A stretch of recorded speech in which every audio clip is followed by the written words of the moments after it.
Look, I'm not going to lie to you and say that the Titans are going to be good or even average, but they are going to be interesting. Cam Ward is really fun to watch. The offensive line, at least on paper, should be better. Even the defense is probably going to improve.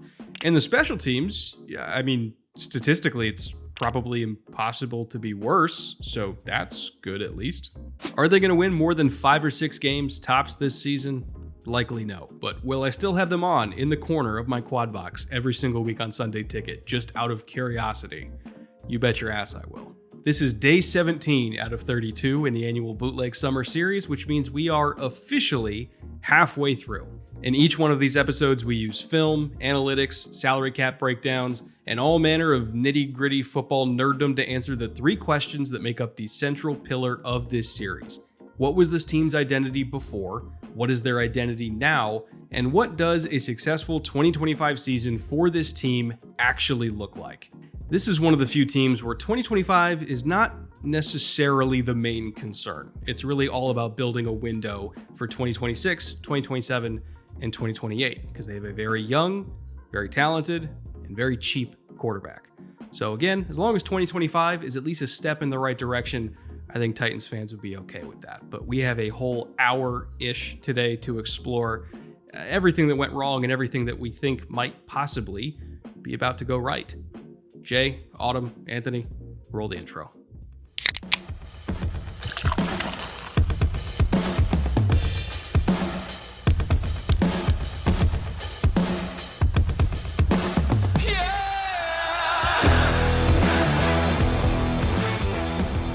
It is kickoff day for the AFC South on the Bootleg Summer Preview Series, and that means we're talking Tennessee Titans? No way to sugarcoat it. The Titans were bad last year. But the good news is they were bad enough to draft some hope at the game's most important position. Is that going to be enough for this team to climb back to respectability in the division, or, dare I say it, even the conference? I don't know. That's the mystery we're going to get to the bottom of today. And here to help me, as always, is my illustrious co-host, Brett Coleman. Brett, are you either fired up enough or fortified with something strong enough to drink that you can talk about Titans football today? I want to be honest. I am way more excited for this show than I thought I was going to be going into this series. I think for the first time in a while, Titans fans look at the future of the quarterback position and have some hope here. I think there are some really underrated players on this roster that are fun to talk about. And, again, going into this series and you're looking at all the top teams in the AFC and the NFC, and then you look at the Titans, you're like, oh, is there really a whole lot to talk about there? There actually is. And it's actually fun to talk about this team. I'm not going to say that they're good. They're not good, but they are interesting. And that's all we can really hope for in, July 21st as we're recording this. Like, just be interesting to talk about going into camp. And they are. It's more fun than you think it is. And that's one of the great joys of this series, is getting to talk about every team and trying to find the silver linings on teams that, aren't going to be great at football this year, but are likely going to be better than they were last year. And that's one of the most fun pieces of digging into every single team in the NFL. The short version, if you just kind of want a cliff notes of everything we're going to talk about today, and then as we get into it deeper, the short version is this was arguably the worst team in the trenches overall across the league. Like, it's one thing if you're bad on offensive line and bad on the defensive line. To be bad on both is really something special. And this team was apocalyptically bad on both. If you look at our handy dandy companion infographic, one of the pages that we have is trench efficiency. That's page 7 for those of you that are already patrons. And we have 4 key stats to pay attention to as far as trench efficiency. And that's pressure rate allowed, pressure rate generated, and then in the run game, it's yards before contact per attempt allowed and generated. Pressure rate allowed, this offensive line obviously was one of the worst in the NFL. They were 29th at 31.5%. Very few teams were worse than them. We've actually already talked about a couple of them, but Tennessee was up there. Pressure rate generated, also really, really bad. They were 28th in the NFL at 24.9%. In the run game, they were also really bad. Average yards before contact per attempt generated, 0.9, 31st in the NFL. And at least they were like somewhat below average as far as run defense. They were 18th in that metric allowed. So if you're looking at this team overall, it's bad trench play magnified by bad quarterback play. They really, really were talent deficient kind of across the board.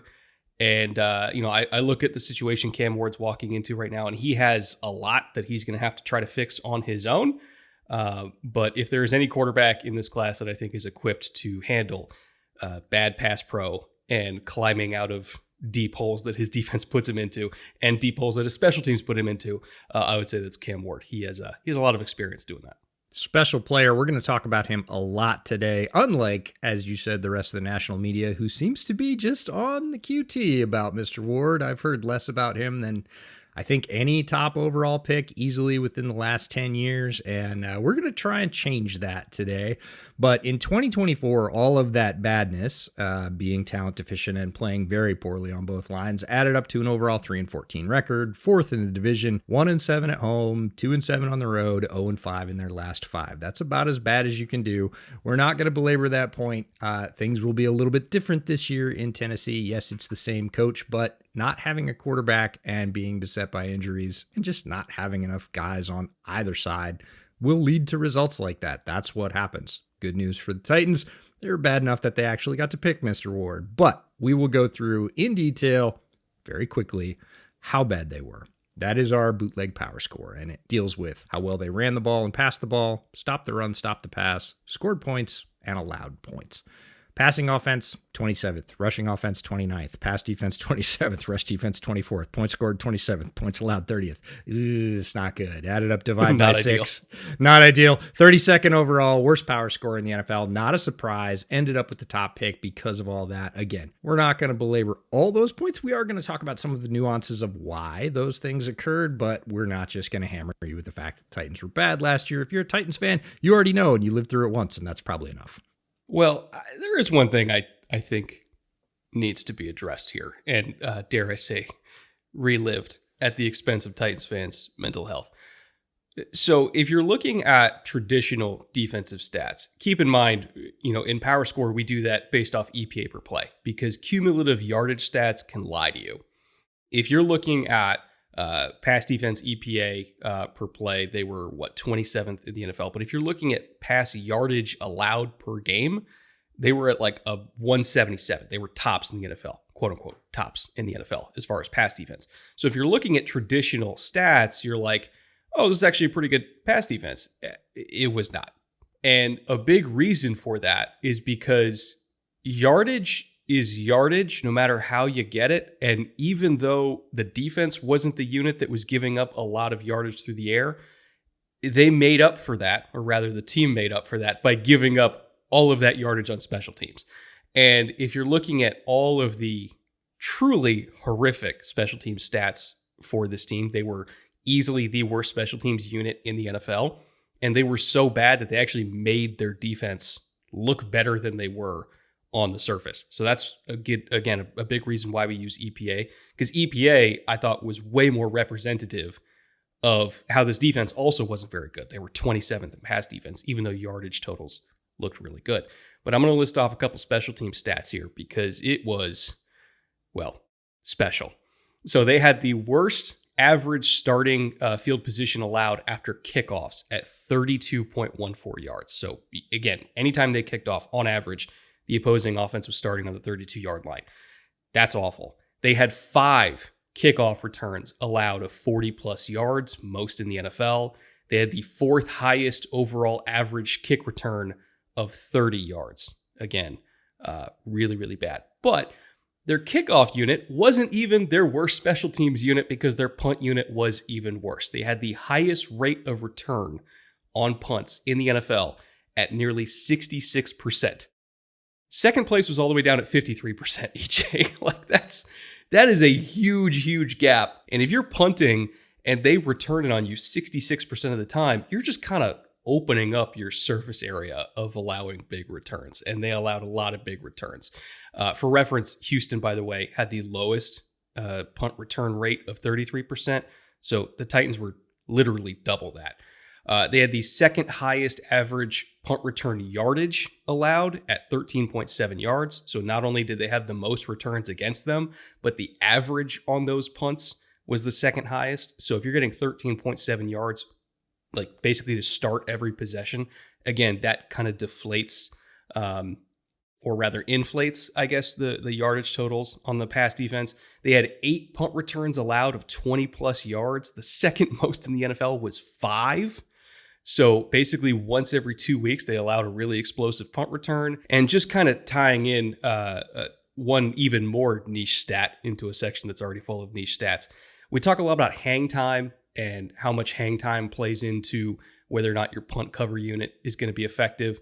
They had the second lowest average hang time at 4.12 seconds, which contributed a lot to having their high return rate, because if the ball is getting to the returner quicker, it's more likely that they're then going to be able to have the space to do a return. If you're looking at Houston, who had one of the better special teams units in the NFL, the reason why they had such a low return rate is because they had the highest average hang time at 4.68 seconds. So we're talking about more than an extra half second for all of their cover players to get down the field. So I think there was a lot going on here, a lot of missed tackles. The hang times were just way too short, so their gunners couldn't get down the field in time. And they were just flat out ass, EJ. Like, there's no other way to say it. They were an awful special teams unit. And so they got so many yards allowed against them on fourth down or on kickoff that it made their defense, their defense still wasn't good, but it made their defense look way better than it was on paper. I'm reminded of the classic Tampa Bay Buccaneers head coach John McVay quote that says, "Well, we didn't tackle well today, but we made up for it by not blocking." And this team is not very good at complementary football. Again, if you are going to play and win in the NFL, you need the offense to hand the defense good situations and vice versa. And in this case, the special teams hand both of them better situations. And none of those three units could hold up their end of the bargain last year for the Titans, and the results were, I'll just say, predictable based on that. By the way, I mentioned the companion infographic. We don't have a whole lot of special team stats in there, but I mentioned the trench efficiency stats, and we're going to get into some of the run game stats and some of the defensive stats. If you want all the numbers that we've cited so far, and then some, if you go to the QR code on the screen or the link in the description below, we have an 18-page infographic that we release every single day for every single team that we go through on this series. So if you want to look at passing maps, I highly advise you probably don't look at the passing map for last year. Maybe we'll throw in like a Cam Ward passing map. Actually, now that I think about it, I'm going to do that. I'm going to throw in a Cam Ward passing map as a 19th page so you guys can just look at that instead. But again, we have that available for all of our patrons over on the Patreon. I do want to bring up Cam Ward. Maybe this is the best time to just let's do it to what he is, right? I was very critical of Cam during the draft process. I mean, I still had, him going first overall, and I still had a high grade on him, but I was very critical of him because of their turnovers and some of the holes that he would put himself into, getting a little bit too much dip on the chip, as the kids say. And there was a stat that I was made aware of around draft time. I can't remember if it was before the draft or after the draft. And I don't want to say it completely changed how I thought of Cam Ward, because I already liked Cam Ward, but it did give me even more confidence that I think Cam is going to work here.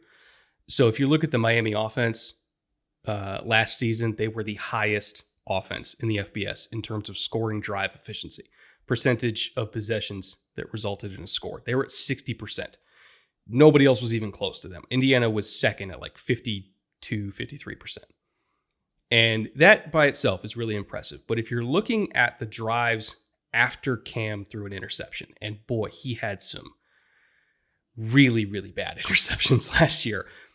Not saying it's a lot, but the ones that he had were like really, really bad. But if you look at the drives after those interceptions, Miami's scoring drive percentage actually went up to 71%. So he's the kind of guy that responds to adversity really well. I think he learns from his mistakes really well.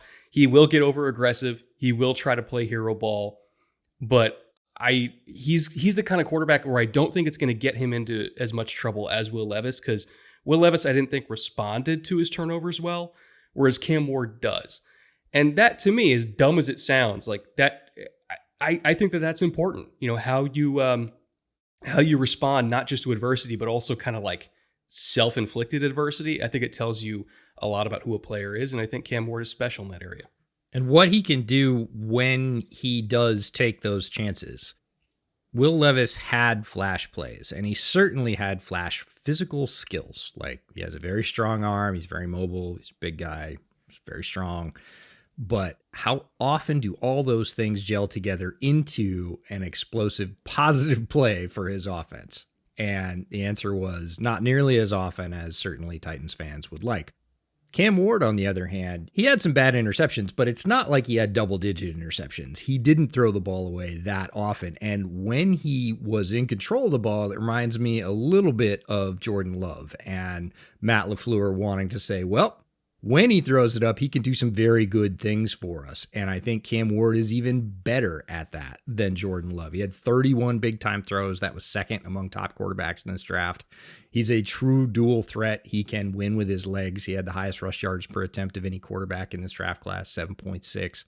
And he is dynamic in a way that he can use all of his tools to escape, and then he can threaten absolutely every blade of grass. There was one play, I'm going to look it up. Louisville, first quarter, 5 minutes, 15 seconds left.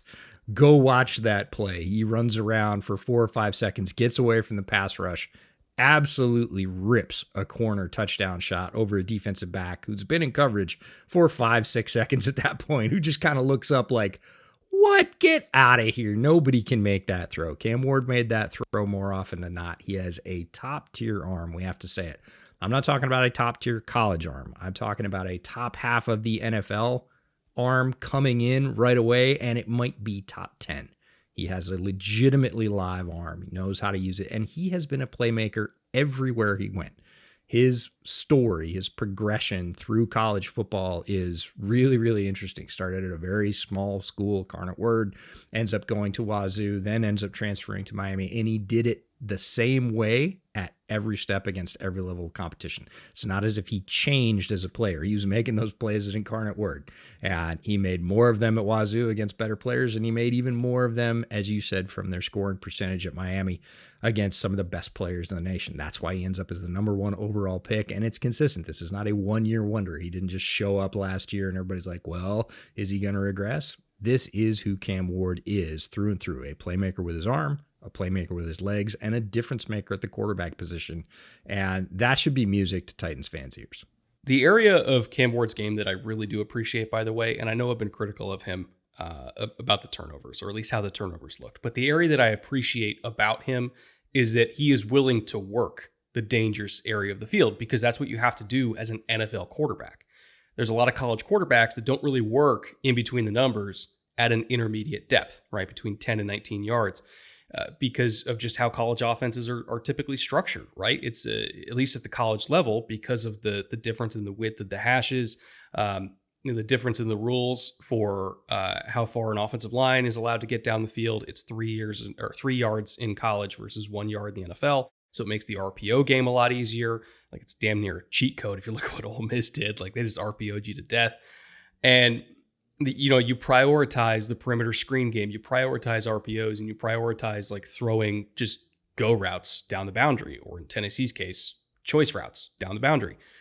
And a lot of college offenses don't work the middle of the field. And then you get to the NFL level where the hashes are narrower, and therefore the ball is more, or rather the spot of the ball is more towards the middle of the field generally. And it encourages you to work the middle of the field. And if you come into the NFL without having any experience for how to do that effectively, and, look off linebackers and thread the needle and, layer the ball behind the linebackers and under the safeties, like, if you're not used to doing that, it can be kind of a rude awakening. And Cam Ward did that a lot at Miami. I thought they did a really good job of kind of getting him prepared to attack the area of the field that NFL quarterbacks have to attack. And there are some NFL quarterbacks that have gotten away with typically avoiding the middle of the field and kind of just operating more on the perimeter. It's typically the shorter guys like Kyler and Russ early on in his career. But if you're looking at the best quarterbacks in the NFL, Lamar, Burrow, Pat, obviously Josh, like they work that area with deadly precision. Stafford, Stroud, all them. So the thing that I appreciate about Cam Ward is he's already a pro-ready passer, not from a tools, yes, from a tools perspective, but also from a mental perspective because he has experience making NFL throws, which is not just like a deep out from the far hash. NFL throws to me is, hey, Zach Bond's sitting there as a hook defender. Can you throw behind him without him picking it off? And I think Cam Ward can. He's got a lot of skills that are going to translate, and there is a lot of quick game in the NFL. More of that has bled into the league from college than ever before. And one of the things I really liked about Cam's game that stood out in all of his tape is he's incredibly accurate with his quick game throws. Everybody thinks quick game is easy because it's short, and it's not necessarily easy. And to be good at it, you have to have very good ball placement. You have to put the ball where your receiver, your running back has the ability to do something with it. Has to be very quickly, and oftentimes it's under pressure or off and a bad platform. And Cam Ward can maintain accuracy with multiple different arm angles and gets the balls to his receivers in ways that they can use them the best. And that he's going to find that. It's certainly going to be part of his package with the Titans. It's part of every NFL game. We saw Jaden Daniels do it a lot last year as well. And Cam has that skill. He looks like he played shortstop in baseball. He can throw off platform. He can throw from sidearm, 3/4 over the top, and have that ball be consistent, get there quickly, and really help his playmakers make plays. And that's going to be a huge thing for him, even in plays that people, maybe don't see because they don't make the highlight reels because it's just sort of the meat and potatoes of an offense that move you through a drive and let you have another set of first downs. So you're going to see the highlight runs for sure. You're going to see the highlight bombs because he can absolutely rip it down the field. As you said, in the middle of the field, all those Elijah Arroyo highlights, those are Cam Ward.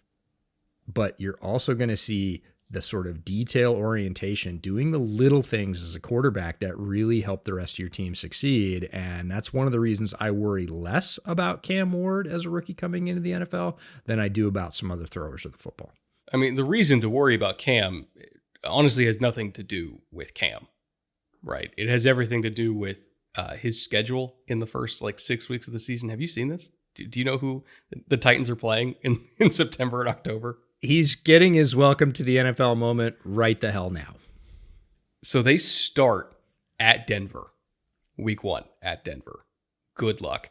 They got to deal with the Rams defensive line in week 2. And they have made additions to this offensive line in the offseason, but not enough to make me think that they can stop Jared Verse and Kobe Turner and Braden Fisk. So RIP. They got to deal with the Colts in week 3, which they have a new DC in Lou Anarumo, who we're going to get to later this week, who's going to throw a billion fire zones at him because that's what Lou does. Then they got to deal with the Texans in week 4, and that's a top 5 defense in the NFL for my money.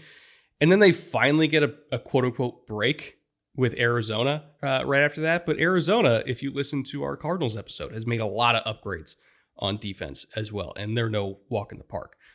They still have games after that against New England and the Chargers. Obviously, another one against Houston. They got to deal with Mike Mack and that Seahawks pass rush. Cleveland was top 2 in the NFL as far as pass rush win rate, to my recollection. And then they got the week of Christmas, or going into Christmas, they got to handle the 49ers, the Chiefs. What the hell, man? This is not an easy schedule for a first overall rookie to handle when his offensive line, in my opinion, still isn't that great. That's a tall order to me. He's going to need all the tools. By the time he gets to 2026, he's going to have seen a lot of things. It reminds me of when somebody walks into a bar in one of the movies, guy sits down, he's like, "You've seen some things, son, haven't you?" Cam Ward's going to be like, "Yes, I have. I've seen most of the things at this point." Yeah, by week 4. Something they're going to have to lean on, hopefully, to make Cam not die before Halloween is the run game. And, as we mentioned, the offensive line didn't help him a whole lot in the run game last year, but their running backs did. And if you're looking at what Tony Pollard did last year in Tennessee, he was low-key really good. Maybe not even low-key, high-key, really good. He was 6th among all running backs with at least 150 attempts. So just look at all the RB1s in the NFL. He was 6th with average yards after contact per attempt. I said earlier, average yards before contact per attempt for this team, they were 31st in the NFL. So basically everything that Tony Pollard got, he got by himself. Derrick Henry, earmuffs Titans fans, was one of the few running backs that was still ahead of him at 3.5. But again, we're talking about 3.4 versus 3.5. Like, Tony Pollard was excellent for this team last year. And we know that he can catch the ball as well. I would anticipate that he's going to be a heavy factor for them again. Hopefully, for Titans fans' sake, this offensive line can just be like 20th in terms of yards before contact generated, because I feel like Pollard can take over from there. But yeah, they need this run game to be effective, or it might be a little bit of a rough year one. It's going to be tough. We're going to talk about coaches in a second, but I expected this offensive line to be better in year one under Bill Callahan because, look, Bill Callahan is one of the great offensive line coaches in the NFL. I think it not being great showed the impact of two things: injuries and just how down the roster really was. Like, Bill's probably sitting there going, what do you exactly want me to do with what's left here? So he's got another year of stock in the cupboard. We'll talk about that. And the bottom line is it has to be better. And yes, they're going to lead on Tony Pollard because you're going to lead on your run game with any rookie quarterback. It doesn't make any sense to draft somebody, especially number 1 overall, to a team that's usually not great, and that is the case for the Titans, and then just hand it to your rookie quarterback and say, hey, fix everything for us. That is not a recipe for success. It's much easier to have at least a competent, as you said, run game that you can get some yards on, get drives established. And then, once or twice a drive, you are going to have to say to Cam, because the talent level's still not great, hey, man, do what you do. Do the thing we drafted you for. Go make a play and get us out of this. And he's going to be able to do that sometimes. But if that's your strategy all the time, you're going to be looking at another really rough record in Tennessee. Speaking of the cupboard being bare, by the way, the defense wasn't much better. And I don't blame Denard Wilson for this whatsoever. He did what he could with what he had, but the only reason, again, that this defense was not near the bottom of the league in like every single statistical category was because the special teams was even worse. But if you're looking at the pass rush, to me, that's the main culprit. They just couldn't really get anything done defensively because the defensive line was not great. They were the 30th ranked D-line group in pass rush win rate on true dropback passes among all defensive line groups in the NFL. And they had the 8th highest third down blitz rate because they needed to. And it still didn't really help them that much. They just could not get after the quarterback without sending a whole bunch of extra bodies and then just leaving a bunch of vacated space in the back end. And like, there are some defenses that I think make it work because they have really gifted coverage defenders that can handle, operating in space like that. But it's another thing if you're blitzing that much because you're good at it versus you're blitzing that much because you think you have to. Those are two entirely different scenarios. The Titans blitz that much because they thought they had to, not because they had the guys to be good at it, and they still weren't good at it. I think until this defensive line gets better at rushing with 4 and winning with 4, it's going to be tough. Again, Cam's going to have to outscore a lot of teams. And it's a slippery slope. I'm genuinely worried about this team. I still think that they might be really, really bad. Still better than last year, but like, go up and down the roster, it's still not where it needs to be. And I look at their schedule and I look at the support system around Cam, and I know he's going to be really good. I know he's going to be fighting, but I just don't think there's enough there right now. They're going to need some help. They're going to need some more horsepower. There's some positions on defense that I think they have some talent that I really, really like. Their defensive tackle position, Devondre Sweat and Jeffrey Simmons, backed up by Keandre Coburn, who I actually like. And we'll talk about Cam Horsley when we get to the draft. Another one that I think it's just some teams draft certain positions well. For years, the Steelers drafted wide receiver really well. The Titans draft defensive tackle really well. They need to do better on edge rush. They've ended up having to go to free agency to sort of get help there. And some of the guys that they famously have invested high picks in for edge rushers have not worked out. Some have, but not enough. That over time, it's about what have you done for me lately? And the Titans roster in terms of lately and defensive horsepower is not where it needs to be. It's better after the draft. Is it good enough to really, is 2026 their year? I don't know. 2025 is going to be a little bit rough. We'll see. They're going to have to overperform. It's going to have to be one of those teams that plays better than the sum of its parts. That doesn't happen in the NFL all that often. And again, I'm not trying to throw water on you Titans fans. Like, you're excited for this season, but I think realistic expectations are needed. Now, as for the people in charge of trying to get this franchise out of this hole that they did not necessarily put themselves into, again, they're inheriting the sins of a previous regime, to put it mildly. I really do have empathy for Mike Borgonzi and Brian Callahan. I think they have a lot of work ahead of them. But at least as of now, I think that they've made a couple good first steps to getting themselves there. I think that's true. We do have to take a second and talk about how the Titans have dug a hole for themselves overall in the front office. And usually orderly transitions in the NFL are better. Not always. Sometimes you're just keeping bad for the sake of doing it. But generally, when there is a succession plan, if you look at like Ozzie moving on to Eric DeCosta with the Rams, it was, we've got a program we like, and we're going to have this orderly transition and handoff of power. The Titans have been the opposite of that, quite frankly. Mike Vrabel was the head coach. Rand Carthon came in as the GM. There was some disagreement there. Vrabel ends up being the one moving on, which was surprising. And it was like, oh, okay, Rand Carthon's the new guy. He's going to do it. Rand doesn't last that long. You get a new head coach and you get a new GM. So you've had, 3 successive changes within the last 5 years.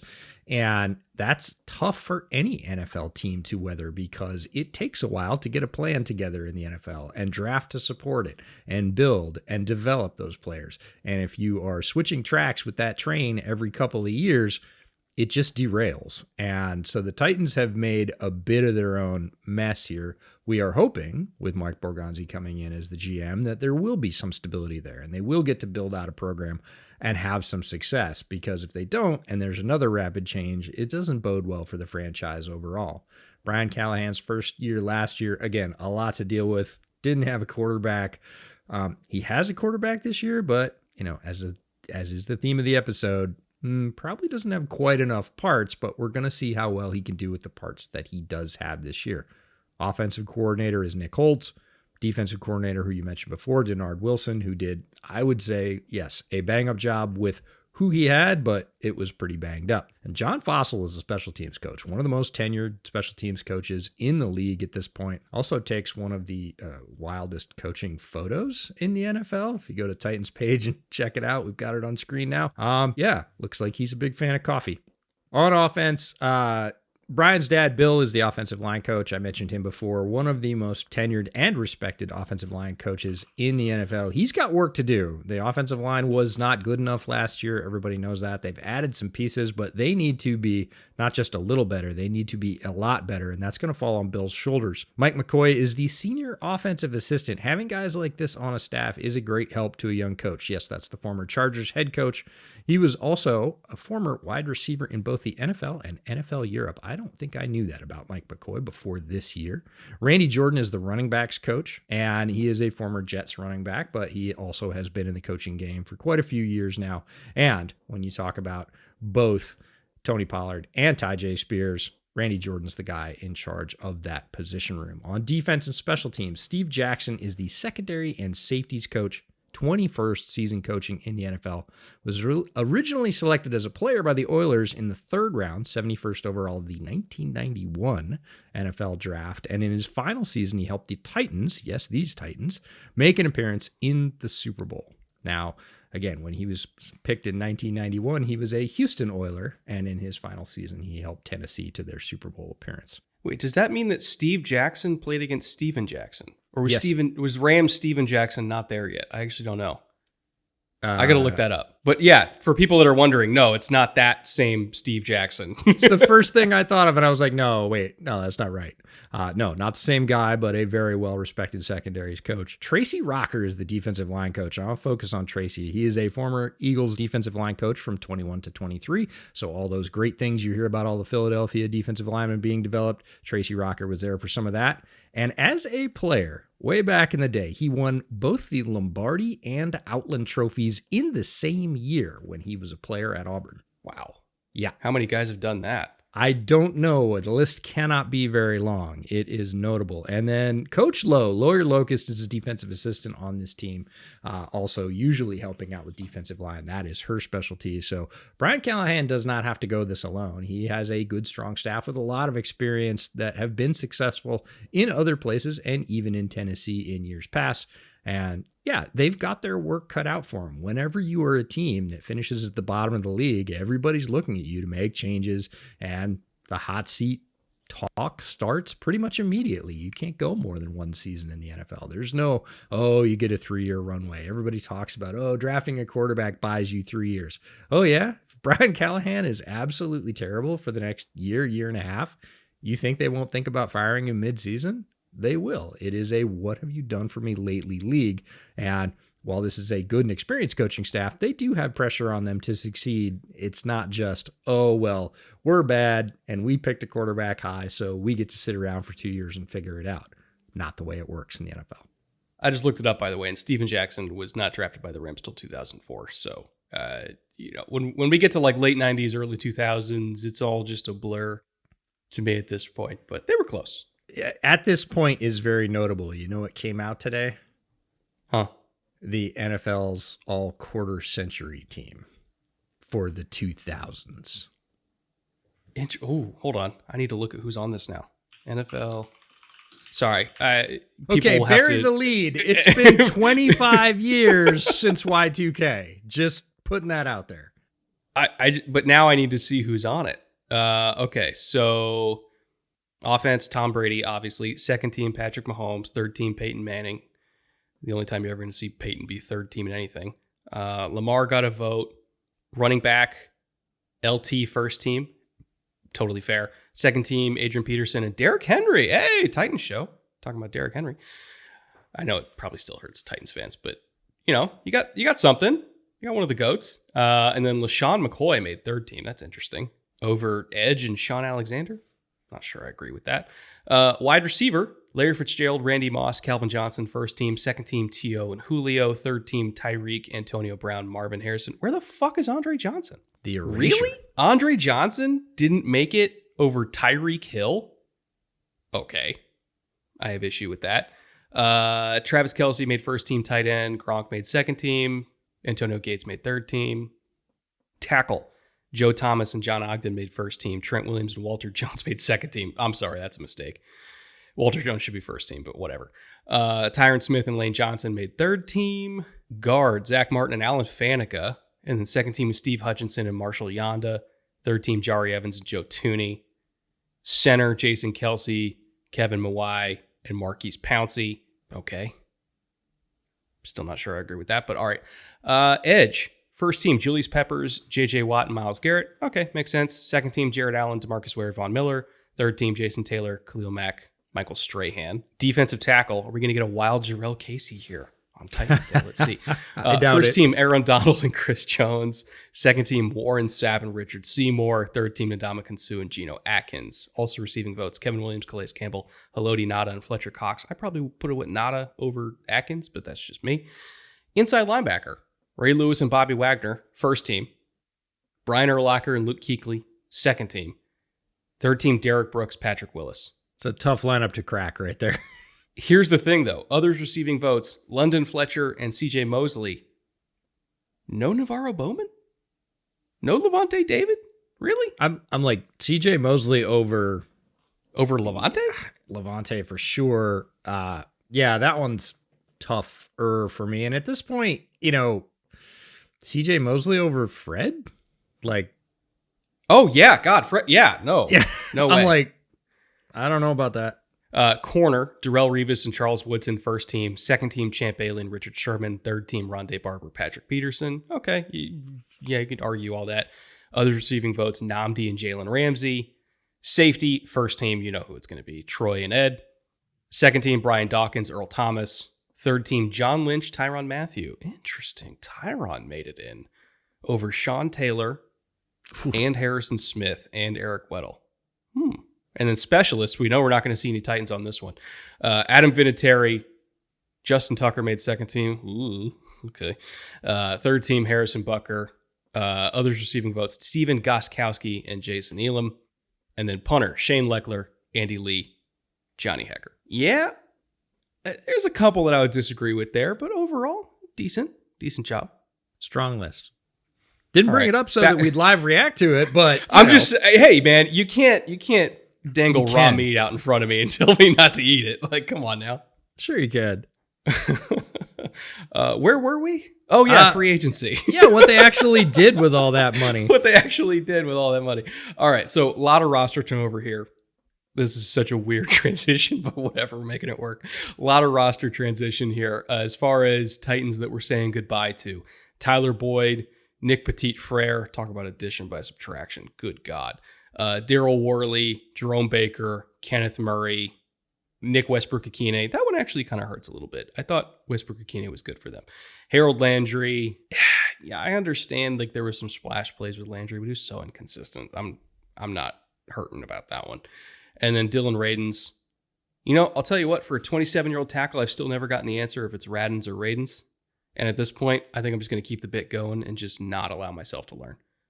You know, whatever your prerogative is, but about everybody might say, well, they let way more guys go than that. Absolutely. The full list is over on the Patreon. These are the notable ones. And yes, there was a lot of turnover. When you have a team that doesn't finish well, you need those roster spots. You're going to need to free up those dollars. And especially if you have players that are up there, it's one of the considerations for Harold Landry. He's 29 years old. How long before the Titans are good?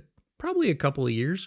That means if you paid him to come back, he would probably be 31, 32 looking for a new deal.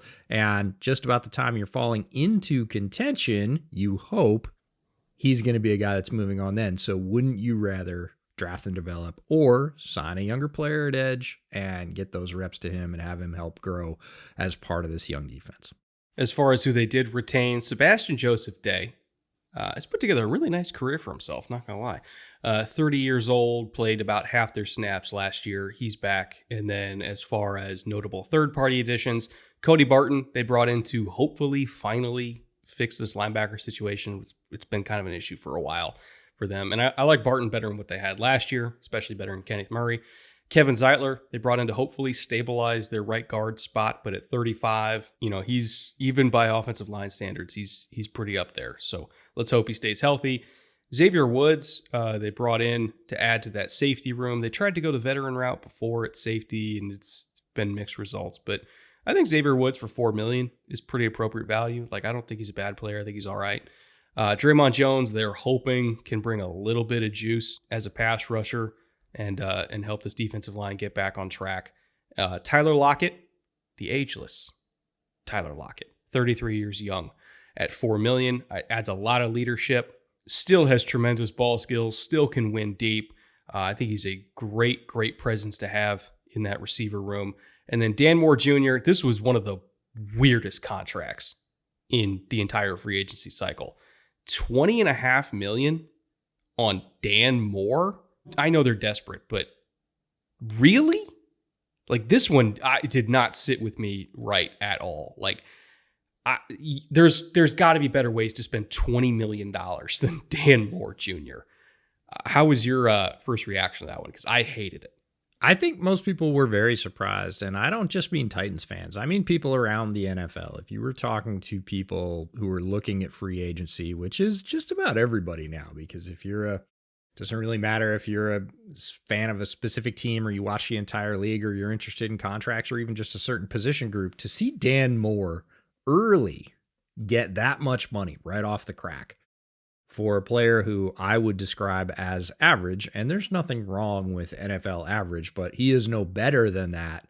Pull that kind of money in the first round. It spoke to, I think, a lot of the desperation.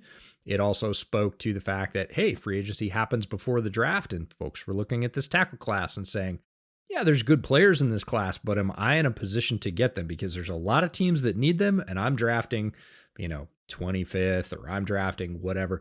Like, if I'm going to fill a hole, I've got Dan Moore available. He's obviously got market right? I don't think they were bidding against themselves. It wasn't like a lot of other teams got mad and said, oh, you paid Dan Moore, or they might have, but behind the scenes, they too might have been bidding for Dan Moore. So it's more about supply and demand, both in the draft and currently in the league. And yeah, the number was eye-opening, and the speed with which they signed him was the other thing that really sort of set me back of like, oh, you ran right out and got Dan Moore for that kind of money? I mean, good for Dan Moore. He's making bag. Awesome for him. Everything else about it was like, oh, wow, this is going to be a very different market. And when I say something like, oh, Braxton Jones is going to get $23 or $24 million, if Dan Moore got this, he's absolutely going to get that if he cuts loose from Chicago next year. Yeah, I'm pretty sure the Dan Moore deal is why it directly led to Ozzie Trapillo getting picked by the Bears. Because like if that's what the tackle market is for an average tackle, not even like I still think that Braxton's better than Dan Moore. Like if Dan Moore's getting 20 and a half, Braxton's getting 25. So it's like if that's what the market is, they're like, we want out of that. So we'll just take Ozzie Trapillo in the second round and probably get the same thing, but for not $20+ million. So I get it. They were desperate. Like it only takes 1 year watching Nick Petit-Frere play to make you think Dan Moore is worth it. But good God, not ideal. But that then led to everything that happened in the draft. Obviously, we knew going into the draft they were going to take Cam at number 1, as they should. And maybe they felt like tackle fell off a cliff after the first round, and so they just wanted to take care of it in March so they wouldn't be forced into doing one on day 2. Again, personally, I would have rather gone the Trapillo route, but that's just me. But it did set themselves up to take other stuff on day 2 of the draft, which, of course, they addressed safety and they addressed edge early on. Yeah, so top pick, round 1, pick 1 overall, first overall in the NFL draft. Cam Ward, quarterback from Miami. We've talked at length about him. And I do think it's a worthy pick. It's not just, hey, we needed a quarterback and he's a quarterback. I do think he has a legit chance to be a playmaker and a leader for this team for a long time. And I do feel like he's got a legitimate chance to be a playmaker and a leader on this team for a long time. So, more people should be talking about him. We're happy to do it. And he is going to bring some excitement to the offense this year, Titans fans. In round 2, pick number 52, a pick they got from the Steelers, Femi Oladejo, the outside linebacker from UCLA, a player I liked, but this was a little early for me. I'm not going to lie. There were players I probably would have picked, but I like Femi as a player outside of where he was picked.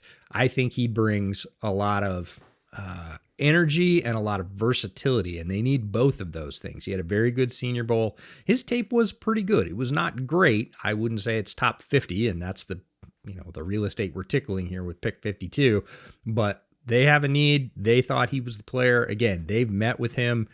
They have a different sort of perspective on what he's going to bring behind the scenes as well. As far as his on-field skills that I could assess, I like him. I think he's got good range. He's got good length. He can drop in coverage a little bit. That's the versatility I'm talking about. So I'm not upset with the position or really with the player. It was just a question of value for me at 52. So I liked it. I didn't love it. How'd you feel about it? It was early. Like there's no other way to put it. It was just early for me. But if you flipped Kevin Winston and Femi, I was just going to ask you. If we just do our typical mind games, we're like, well, if you just not do the draft the way they did the draft, sure, then I love it. But if you put Winston at 52, first of all, I would have taken Winston earlier than 52 anyway. But if you put Winston at 52 mentally and then put Oladejo at 82, I can get more on board with it. But then when they came back and they took Chim DK at 103, I was like, all right, we're back, baby. Second pick, first, third, and fourth pick, and even Gunnar Helm at 120. I was like, hell yeah, that's a good class. We're going to talk about that. But in round 3, pick number 82, pick they got from the Seahawks, the aforementioned Kevin Winston, who I know you're a huge fan of, the safety out of Penn State. I think would have gone higher if he hadn't been injured, but we were talking about a very tall, very fast, excellent tackling safety. In his last full season, he missed 0 tackles as a safety. He was fantastic. He's got great range. I think he's going to outplay the 82 pick and remind people that he was a very good and can be an impact player in the secondary. Titans benefit from that. They move on to round 4, pick 103, Chim DK, who you were higher on than I was, a wide receiver out of Florida, but he has a very specific set of routes that he runs that Cam Ward is pretty good at throwing, and you touched on it earlier. He will throw to the intermediate depth in the middle of the field, and Chim DK can run him a dig. Like, he is really good at that, and you're going to see that particular connection happen a lot for the Titans. And not even just dig routes, like that high cross off play action where like you're setting your angle and then you give a little stair step to the corner. Like it's so good against man coverage too. Like it's going to be a bitch and a half to play man against this team. But if you're running on a cross route and then you give a little stair step to kind of get the corner to shift a little bit, and then you take off again at a higher angle, like that's been a staple of every West Coast offense since like the 80s. But especially everything in like the general Shanahan cinematic universe. And Chim is really, really good at doing that route specifically. He got I think it was like 70% of his production at Florida was like just on deep crossing routes and also shallow crossing routes. So I think he's going to be the crossing route guy in this offense. And, Calvin's going to be your number one, your man beater. Io Manor, I think, is going to be like a solid number 3-ish for them that can block really well. And he's going to be another like big, strong perimeter threat. But as far as running crossing routes over the middle, like Chim DK is the dude. He's really good at it.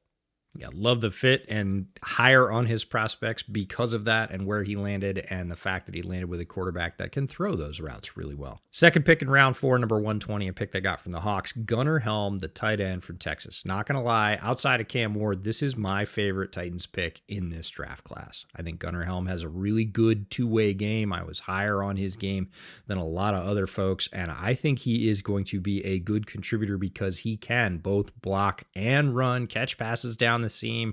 I thought a lot of people sort of overlooked him in the draft, and I would have picked him in the top 100. Getting him at 120, I think, is a very appropriate value. I think the Titans luck out in the fact that he was there. Moving on to round 5, 136, a pick they got from the Ravens, which was a compensatory pick. Alec Manor, the wide receiver from Stanford. Now, for me, this was appropriate value. I know a lot of people were very high on Io Manor coming out of Stanford. When I watched him, he was one of the guys that I was a little bit, I don't want to say disappointed, I was left wanting more. I thought, well, yeah, he is big and he is fast, but I didn't feel like his game was particularly complete, and I had him lower in my wide receiver rankings and took a lot of flack for that. The fact that he was available in round 5 was about right for me. I could have seen it in round 4 if you really loved him, but all these people that were saying Io Manor's going to go in the top 50, Io Manor's the top 75 pick, I really didn't ever see it personally, and the league, for some reason or another, agreed with me. Titans are the beneficiaries of all the skills he does bring, and in round 5, that's a very good value. And I think the biggest reason why he dropped, honestly, is because the job description was wide receiver. And, no pun intended, he dropped because of drops. Like, that's it. Like, he had inconsistent hands. And it's not that he's incapable of catching the ball. Like, we're not talking about like an MVS situation where it's like he can look it in and his fingers just stop working. Like, we've seen him make some pretty sick catches, but it's just, for whatever reason, there is inconsistency when you throw it up down the boundary. I don't know if it's a focus issue or a technical issue or what, but he's just really maddeningly inconsistent as far as winning contested passes. And you got to do it. Like, you got to do that at the NFL level. All we're asking for is 50-50, by the way. Like, we're not asking you to be 80-20. Like, the best receivers in the NFL are 50-50. You just can't be 20-80. And that's been a problem for him in the past. I look at guys like Xavier Restrepo, who played with Cam at Miami, and like, he's not big and he's not fast, but by God, he could catch the football. And at the end of the day, you got to do that. Second pick in round 5, number 167, a pick they got from the Chiefs, is Jackson Slater, the guard from Sacramento State. I like this one, and it has Bill Callahan's fingerprints all over it. Like, this is who do you want as a developmental interior offensive lineman down the board? I am sure Bill Callahan stamped this pick as one of his, and I like Jackson Slater's power. I like his ability to develop in that system. So again, good value, and you can never have enough good offensive linemen, especially if you're the Titans. So love the Jackson Slater pick. We move into round 6, pick 183, a pick they got from the Panthers.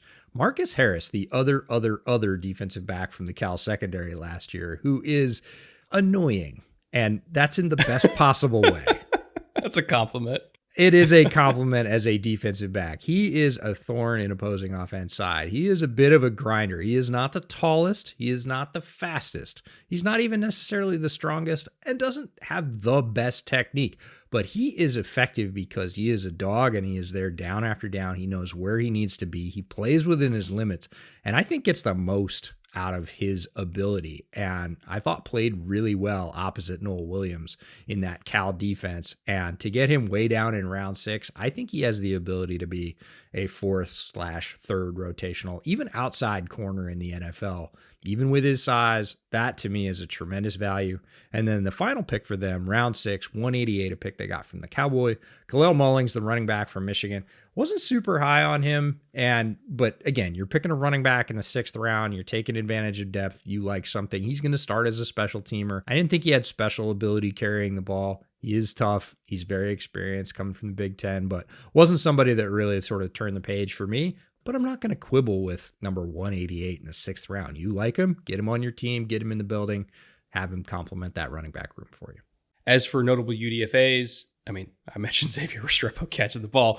Brought him in as a UDFA for a reason because he's going to catch the damn ball. He's not big and he's not athletic whatsoever. But if you need a slot receiver who has a really good feel against zone coverage and is not going to drop the ball ever, Xavier Restrepo is your guy. I think he can make the team just for that reason. And then Cam Horsley, as if this team didn't have enough good DTs as it is, he was one of the better run-stopping interior defensive linemen in this class. To get him as a UDFA, I'm not sure why he dropped. I don't know if there was a medical thing or an off-field thing, but I was surprised by that for sure.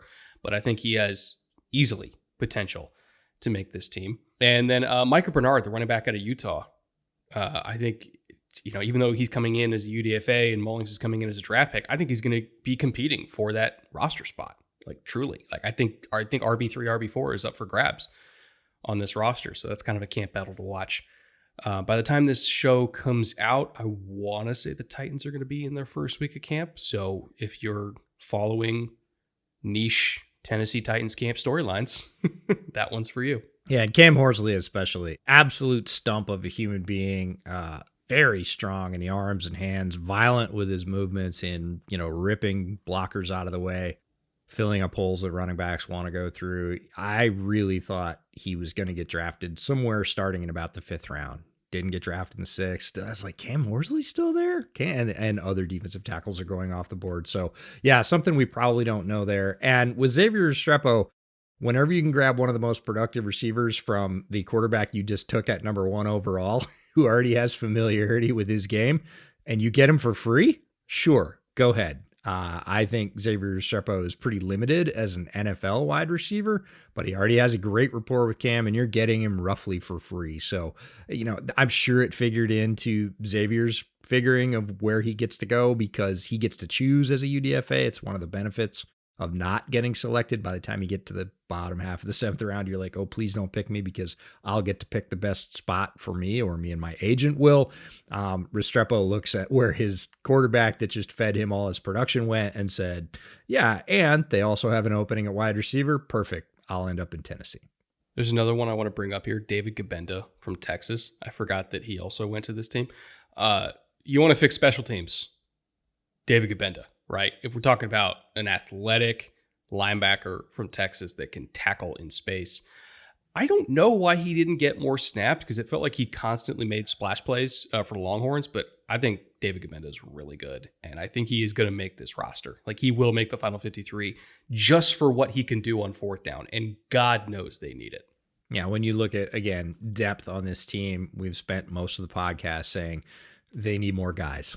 Right. That's opportunity for players, both in the draft and as UDFAs, to come into a roster that is not loaded with all pros, pro bowlers, multi-year starters who've been entrenched and are considered among the best in their position in the NFL. Every UDFA coming into this team is looking at their position room going, even Cam Horsley, who's coming in behind some pretty good defensive tackles, is like, hey, could I be defensive tackle 3? Could I be defensive tackle 4 behind Keandre Coburn? Like, I bet I could, and he probably can. So that kind of opportunity is, while it's not great in terms of being like a Tennessee Titans fan to say, oh yeah, my team's got a ton of open roster spots. Do you want to come play for us? It's really exciting for young players, and that can build a vibe in a building of, hey, competition every day. If you're here, you've earned it. And if you play well, we'll put you on the field because we need it. So circling back now to the central pillar of this entire series, and therefore this episode, are 3 questions, right?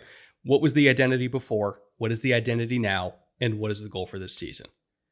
This team didn't have an identity, and that's why they were so bad. So I think the identity they want in 2025 is to be good at something, like anything. Just be good at one thing and start there, right? Like just have an identity, and then we'll work on how good that identity is. And as for the goal for this year, I think it's just develop Cam. Like if you can win 6 games with this roster, that means Cam's good. Like truly, I think the roster is so far away still that if they win 6 games, that means that Cam Ward is as advertised. So get to 6 wins, have Cam have a strong rookie year, develop a connection with the young receivers, ideally have an offensive line that's not going to get him murdered by that schedule we talked about earlier. And, go into the 2026 draft with some really exceptional defensive talent in it, knowing that you already have quarterback taken care of.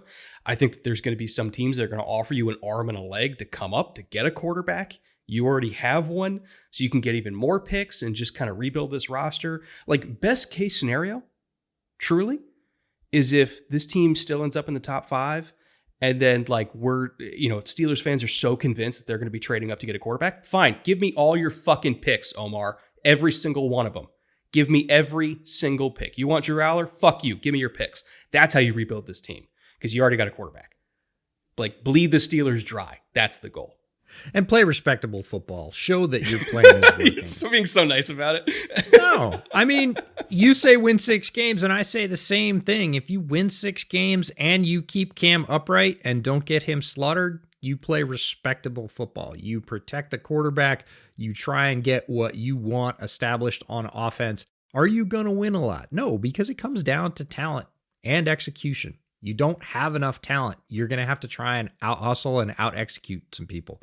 Hopefully, maybe even out-coach them. You're going to have to put yourself in the best possible position, and you're going to have to stay healthy. Like, you look at the wide receiver core. It's Van Jefferson, Calvin Ridley, and Tyler Lockett.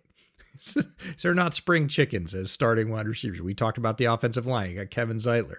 Lloyd Cushenberry's had health problems in the past. Like, you're going to have to keep these guys on the field if you want a chance to even win those 6 games.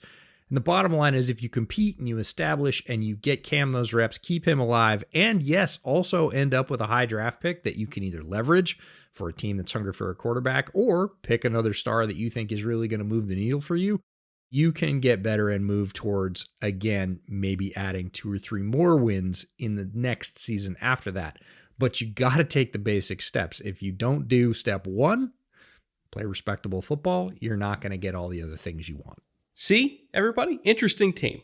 I know the Titans, going into this series, you're like, oh, we got to talk about the Titans. Like, no. We get to talk about the Titans. Agreed. It's a really fun team to break down. So if you're a Titans fan, there you go. National media talking about your team. I know it's a rarity, but we talk about all 32 in this series for a reason, because every single team has something to talk about. Tomorrow's episode on the Jags might be even more interesting, because they have one of the most interesting young players in the NFL that we're going to get to talk about in depth in Travis Hunter, plus a new coaching staff and a quarterback, not in a make or break year, but in a fairly important year in his career in Trevor Lawrence. So lots to talk about tomorrow with Jacksonville. And then we got Indy the day after that, and then Houston the day after that. And then we're wrapping it up with our Friday recap show over on the Patreon for all of our lovely patrons. Again, at the link in the description below, or at the QR code on the screen. We'll see you back here, same time, same place, talking Jags. And until then, later.